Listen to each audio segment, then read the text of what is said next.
So right now we're going to meet Chris Sweet at the Snake Temple, but first we have to negotiate with the cab drivers because they want way too much money to bring us there. So our friend here at the hotel is negotiating for us. Yeah, we want to go to the Snake Temple.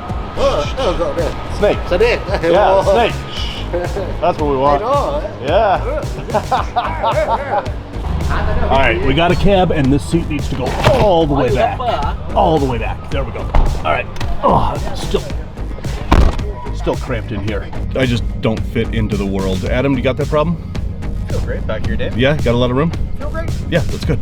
That's really, really good. Yep.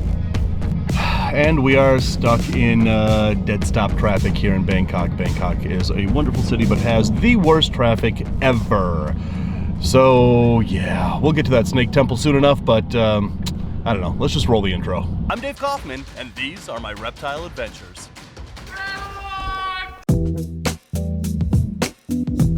Zilla has everything you need for your reptile pets, from caging to lighting and everything in between. To see their entire catalog and find out where you can get Zilla products near you, visit zillarules.com. Alright, so we made it to the Snake Temple, but this is crazy. Look at this. They're playing a movie over here. There's the Snake Temple. They're playing a movie over here. Chris is somewhere down there. Chris is right here. Woohoo! There's a cobra sharing a meal with the Let's retic go. right There's now. a cobra. Let's go. Shoes off. Yeah, shoes off. Shoes off. Shoes off, and there's a cobra. Oh, this is gonna be the quickest shoes off. Oh, my image. Okay, cobra, sharing a meal with a retic over here. Look at this cool temple. My God, it's amazing. Where are we? Oh, that is insane. Look at this. There's a cobra and a retic right there, and this is where they're living. Look at that. These guys are sitting here watching a movie right on the side of the road over here, and that's where the big retic and the monocled cobra is, just feet away from these guys sitting here watching a movie. But this habitat right here, which is maybe, let's call it an acre or two, this is where those cobras and these retics live. Again, right on the side of a busy highway. That's insane. Oh, he's going towards that retic. Yeah, what's the retic gonna do when he comes closer? Don't eat the retic. I've seen a retic been bit by one, but nothing happened. Look at that. Oh, he's gonna have a taste of it. That is insane. It's like extra large drumstick day. Okay, this was totally worth the hour-and-a-half long cab ride to get us 20 miles to get here. Look at oh, they're cuddling. I think he likes you. I know. They're gonna make cobra ticks. Are they watching porn over there? Oh, he's biting. Oh, he bit him. You got him? Yeah, the cobra just bit the retic. Okay, this is the craziest thing I've ever seen. He's gonna bite him again. Oh, dang. I gotta say, that is the craziest thing I've ever seen in all my travels around the world, going to really amazing places like this cobra temple, rushing up here, seeing a cobra eat an egg, huge retic sitting there, and then the cobra goes up and bites the retic. That is absolutely insane. So the monks at this temple throw eggs and chicken and whatnot to feed these snakes that are living under the temple. Yeah, people come and buy drumsticks or well, basically what you see down here is what they offer. Sometimes big pieces, small pieces, liver, stomach, innards. And it's all just to like worship cobras and protect them in this one area. The story would be quite bittersweet if not for all the garbage. Yeah. But basically the guy wanted to turn this whole plot of land into like an apartment complex. Right. And one day before he said okay to the plans, a cobra came to him in his dream and said, hey, me and my babies live here, don't destroy it. Don't destroy our home, leave it be. And he didn't listen to that dream. The next day he said okay, and the same day his wife got into a fatal car accident. So like, he thought it was bad luck or bad juju. Thought the cobra was punishing him. Yeah, so he decided, all right, I'm not gonna mess with this plot. I'm just gonna build this shrine and worship the snakes instead and feed them. Like and that's what he built? Yep. Wow. It's been here for a couple of years. These are the offerings that the practitioners and worshipers of the snakes here bring to give to the snakes. All these eggs, they'll bring chicken over here. All of these are offerings for the snakes that live here at the temple. You know, I gotta say, guys, that living in the Western world where most people fear snakes and kill snakes, it is so amazing and refreshing and wonderful to come to a temple like this where they actually revere snakes, pray to snakes, and feed the snakes over here. This is one of the most amazing places I've ever been. Adam, is this the most amazing place? Yeah, this is pretty cool. This is, you're at the middle of a busy intersection basically, and then you look down out of a temple and there's a monocled cobra eating a 6-pack of chicken. Right, and a giant retic to boot. Yeah, and a giant retic that they got a little bit too lovey-dovey in my opinion, but yeah. I'll let it slide this time. They gave each other a love bite. But this is it. This is the temple. And if you're driving down the road over there, you could so easily drive past this and never even know this was here. But look at this. How cool is this? Look at all these cobras. This is absolutely insane. This is the most amazing temple.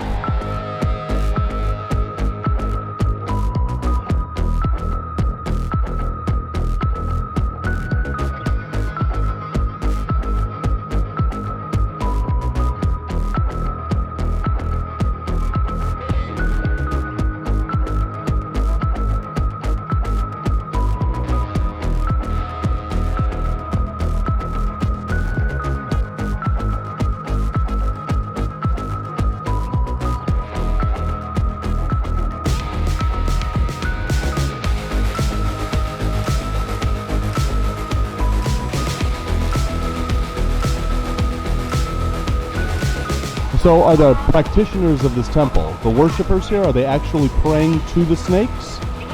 I don't know. Yeah. I think they are. I think they're just praying and asking for luck, asking for the guidance, or just something to watch over people. Right. That's what most of the people are coming here for. Wow. It's like asking for guidance or forgiveness, could be for anything, and then just giving back to the snakes by feeding them. That is, I love this place. I literally want to move here. I want to move right in here.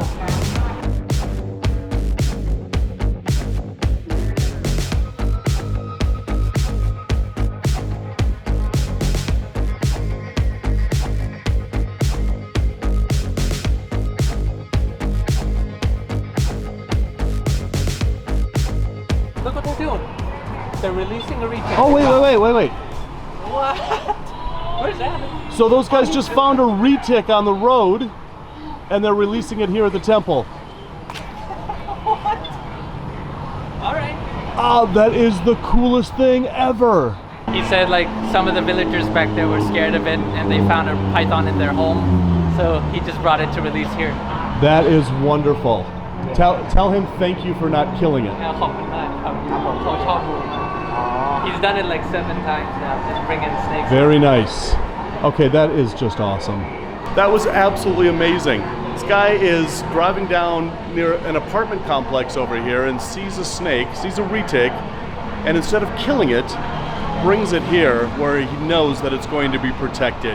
As reptile lovers, we always hear the stories about how snakes always lose their lives to ignorance. But man, I'll tell you, in a place like this where people revere, protect, and respect snakes, this is the place in the world that I was hoping that I would one day find. This is I've never in a million years thought I'd see a place like this where there's snakes all over the place. They're obviously, like you said, revering these snakes rather than fearing these snakes. And then a dude just shows up in a, I don't know what kind of helmet, some anime helmet, and drops off. That was the coolest thing I've ever seen. That was wicked. Frickin' love this place. Yeah, this place is awesome. So, y'all got any tentacled snakes around here? Yeah. There's a little boardwalk we can walk. Not as common as the other spot we went to.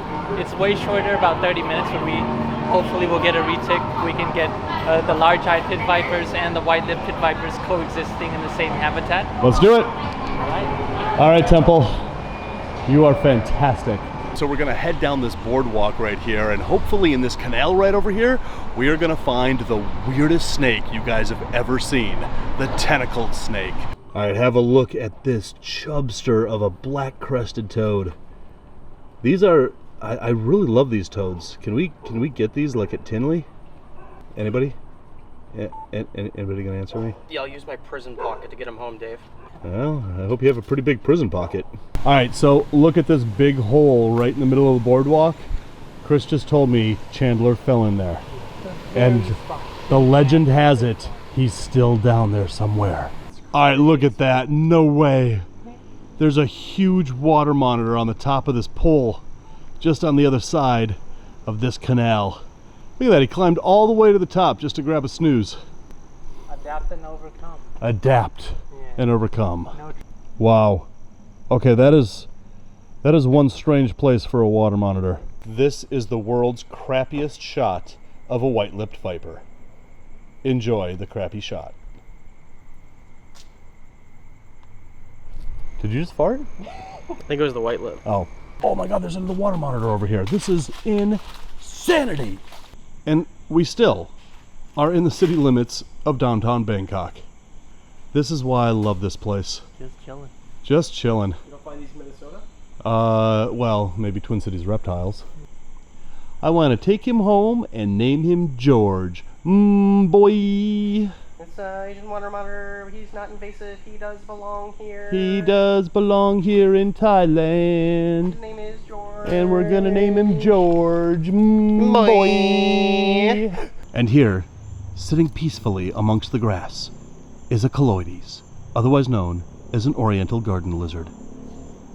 These are kind of like the anoles of Thailand. They are green, they are lizards, and they are everywhere. Green? Isn't that green? Huh? Greenish. Is this like the gold That's dress, gold. blue dress type of thing? Because that looks green to me. That's gold to me. Green flavor I've ever seen, Dave. All right, comment below. Is that green or is that gold? That looks green to me. And right there is a lily pad frog. They are kind of like our green frogs in North America. Yeah, your leopard frogs. That's right. They look kind of similar. That's right. Is that green? You guys see that as green? That's like purple. Then Purple. All right, look at this. That is not a white-lipped pit viper. That's the other pit viper that can be found around here. That is a large-eyed pit viper. And they're called large-eyed pit vipers. Why are they called large-eyed pit vipers? No, just because of those large cat-like eyes. Oh, the large eyes. Yeah, Yeah, I've heard yeah. cat-eyed pit viper, large-eyed pit viper. Large eyes. Okay, that is super cool, actually. I am totally digging this. Yeah, so the only two vipers you can get in Bangkok would be this and the white lips. And the white lips. All right, so we have found both species endemic. of pit vipers found in Bangkok. But look at the blues on that. I don't know if that's coming through. Everybody else see that as blue? Do you want me to lift them up? And they also have that red tail that white-lipped vipers have, and they use that as a lure to attract frogs that come over, think it's a worm, and bam, this guy has a meal. Now these guys are venomous. These guys are pit vipers. And so Chris is holding him, and if you're watching Chris's channel, Chris works with a lot of these vipers and a lot of other vipers from all over the world. So he really knows what he's doing here. I don't know that I would be doing what Chris is doing, but that's just me. Adam, do you want to try this? Oh, no, it's okay, Dave. Thanks for asking, no, okay. though. I just wanted to make sure that you felt included. Free handling 101. That's right. But look at this. I always said that just because a snake is venomous doesn't necessarily make it dangerous. And this is a wild snake that we just found right on the edge of this boardwalk right here. He's not striking, he's not carrying on. People might think he's like lunging at me, but he's just trying to get to a higher Absolutely, surface. he's trying to escape. He is not trying to use that venom for defense. He uses that venom to procure meals. And so he's a really docile, really gentle little viper. And again, just because he's venomous doesn't make him dangerous. However, this is a potentially dangerous snake because it is a pit viper and it is venomous. So this guy is one of the coolest snakes you'll see in Thailand, other than king cobras and a lot of other cool snakes. But this is a skull-faced, puff-faced water snake. This is one of the water snakes that exist here in Thailand. This is very similar to the water snakes that we have in North America. In their habits, in their diet. They live almost their entire lives in water. and they hunt fish, they hunt frogs, just like the North American water snakes do. The difference is that these guys have a skull right on their head. These are one of the coolest water snakes that you're gonna see here in Thailand. All right, so we just came up on this pipe snake. Look at this guy. These guys are very similar to the sunbeam snakes that we all know. Those are the snakes that have that really rich and vibrant iridescence, but these guys have kind of a weird defense mechanism. They're very gentle snakes, they're non-venomous, but as soon as you harass them, they will lift up the back of their tail and show you the red markings on the underside of the tail. And in nature, red means I'm dangerous, I'm venomous, leave me alone. And that's their defense mechanism. So they flash that red underside of their tail, and hopefully that's a deterrent enough for any predator that comes along to say, yeah, I'm gonna find a meal somewhere else. Oh yeah. Oh, look at this. Fat shoes. That is the biggest tentacled snake ever. So have a look at this. This is one of the biggest tentacled snakes I've ever seen here. And I've seen a bunch of tentacled snakes here. Chris took me out here last time I was in Bangkok. Never saw one this big. Man, this is a huge gravid female. And talk about weird snakes. This is one of the weirdest snakes you're gonna find in Thailand. This is one of the weirdest snakes you're ever gonna find in the world. These are just amazing snakes, and they feel so different. They don't feel like a snake. They feel like a waterlogged stick, like waterlogged wood. They're very stiff, and they're not very graceful outside of water. Obviously they're snakes, so they breathe air.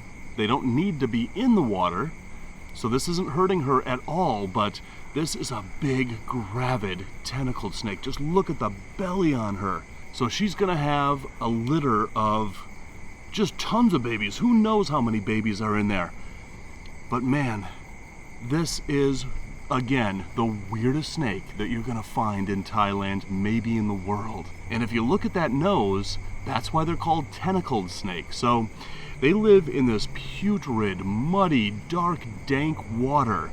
And so visibility is really low in this water. And obviously they need to find their prey, and well, their tongue just isn't going to do the trick. So they've evolved these two barbels on their nose, these two tentacles on their nose, and nobody's really sure what they're for, but my theory is that they aid in feeling around in that dark, murky water. And maybe there's electromagnetic sensors on there, kind of like what a shark has, that actually detects fish around them, and they can hone in on those fish with the precision that they need to secure that meal.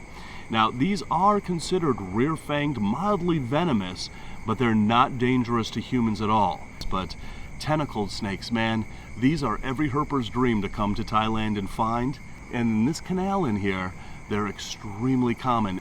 Man, these are amazing and really weird snakes. Holy crap, look at what Chris just found. Yeah, male too? That's a huge male. Big, huge male sunbeam snake. That is insane. Look at the iridescence on that guy. Wow.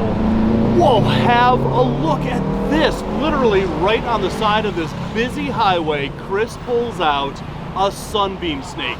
So when we were talking about those pipe snakes, I said that they were very similar to sunbeam snakes, and a lot of us know sunbeam snakes. A lot of us might not know what a pipe snake is, but this is a sunbeam snake, so named because of its amazing iridescence. Even at night, they have amazing iridescence.